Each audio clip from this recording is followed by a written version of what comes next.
रोशन आनंद के भाई प्रिंस यादव की मौत के बाद अब उनका पोस्टमार्टम रिपोर्ट सामने आ गया है। जी हाँ, दरअसल हम बात कर रहे हैं ज्ञान बिंदु के जो डायरेक्टर थे रोशन आनंद, उन्हीं के भाई की हत्या की, जिनका वो आरोप यह लगाते हुए नजर आ रहे हैं कि इस हत्या के पीछे बिहार के सबसे चर्चित टीचर खान सर का हाथ है। वो कह रहे हैं कि वो उन्हें जेल भिजवाएंगे, वो कह रहे हैं कि उनके साथ षड्यंत्र किया गया है। इस खबर में हम आपको सब कुछ पूरे विस्तार से बताएंगे और हम आपको यह भी बताएंगे कि पोस्टमार्टम रिपोर्ट में क्या कुछ खुलासा हुआ है। नमस्कार, आप देख रहे हैं न्यूज पीआर और मैं हूं आपके साथ ऋतु। बिहार में दो कोचिंग संस्थान में विवाद उस वक्त और भी बढ़ गया जब एक कोचिंग संस्थान के डायरेक्टर के भाई की मौत हो गई। उनका कहना है कि उनके मौत के पीछे खान सर का हाथ है। उनके दादाजी भी ये कहते हुए नजर आ रहे हैं कि मेरे पोते को फैजल खान ने मारा। ऐसे में कल देर रात रोशन आनंद थाना पहुंच जाते हैं और एफआईआर के लिए कई हद तक प्रयास करते हैं, लेकिन फिलहाल तक उनका एफआईआर नहीं दर्ज किया गया है। उनका कहना है कि फैजल खान के साथ कई लोग मिले हुए हैं, उनके ऊपर कई नेता हैं, जिसके कारण लोग उनसे डर रहे हैं और उनके खिलाफ एफआईआर नहीं दर्ज कर रहे हैं। दरअसल मंगलवार को देर रात पोस्टमार्टम रिपोर्ट भी निकलकर सामने आ गई थी और उस पोस्टमार्टम रिपोर्ट से खुद पुलिस भी संतुष्ट नहीं बताई जा रही है।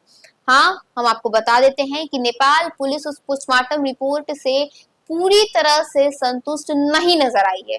उनका कहना है कि शरीर में ना ही कुछ निशान मिले हैं, ना ही किसी प्रकार की प्रतिक्रियाएं मिली हैं जिससे ये पता लगाया जा सके कि उनकी हत्या हुई तो हुई कैसे।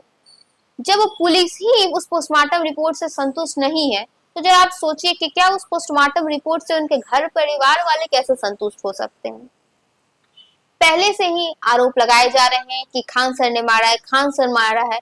अब ऐसे में अगर पोस्टमार्टम रिपोर्ट भी क्लियर नहीं होगा तो आगे चल के खान सर की मुश्किलें पूरी तरह से बढ़ती हुई नजर आएंगी।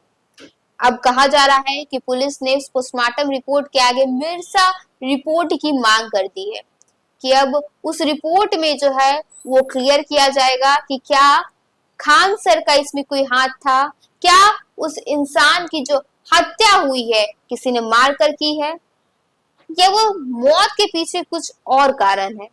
फिलहाल यह पूरी गुत्थी जो है वो पूरी तरह से उलझ चुकी है। चारों तरफ से लोग खान सर के खिलाफ नजर आ रहे हैं, पोस्टमार्टम में कुछ खुलासा नहीं हो पा रहा है। रोशन आनंद भी यही कह रहे हैं कि खान सर का हाथ है, लेकिन जब तक किसी प्रकार का कोई सबूत निकलकर सामने नहीं आता है, फिलहाल कुछ भी कहना बेहद ही कठिन होगा। बीते रात उनका एफआईआर नहीं दर्ज होता है, जिनके बाद उनकी जो भड़ास है, उनके जो ये सोच है कि फैजल खान ने ही करवाई है, वो कई हद तक और भी बढ़ जाती है।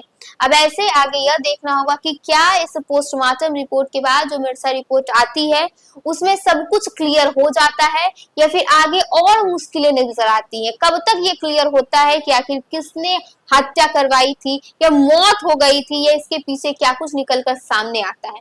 और इन सब के पीछे सबसे बड़ा सवाल ये छुपा है कि क्या आने वाले दिनों में खान सर जेल में जाएंगे, क्या उनकी कोचिंग संस्थान जो है वो बंद हो जाएगी। हम आपको बता देते हैं उनका कोचिंग संस्थान की जो ऑनलाइन क्लास है वो देश के सबसे बड़ी क्लासेस में से एक बताई जाती है। जो लोग उनसे पढ़ते हैं उनकी तो बात ही अलग है, जो नहीं पढ़ते हैं वो भी उनकी बातों को जानना चाहते हैं, समझना चाहते हैं। ऐसे में अब जो पोस्टमार्टम रिपोर्ट सामने आई है वो पोस्टमार्टम रिपोर्ट पूरी तरह से सस्पेंस क्रिएट कर रही है। उसमें किसी प्रकार का कोई खुलासा नहीं हुआ है, नहीं पता चल रहा है कि उनकी मौत हुई तो हुई कैसे। अब पोस्टमार्टम रिपोर्ट को आगे भेज दिया गया है, अब आगे यह पता चलेगा कि इस पूरे मौत के पीछे किसका हाथ है। फिलहाल के लिए बस इतना ही। आपकी इस पूरी घटना पर क्या राय है हमारे कमेंट सेक्शन में जरूर बताइए। धन्यवाद।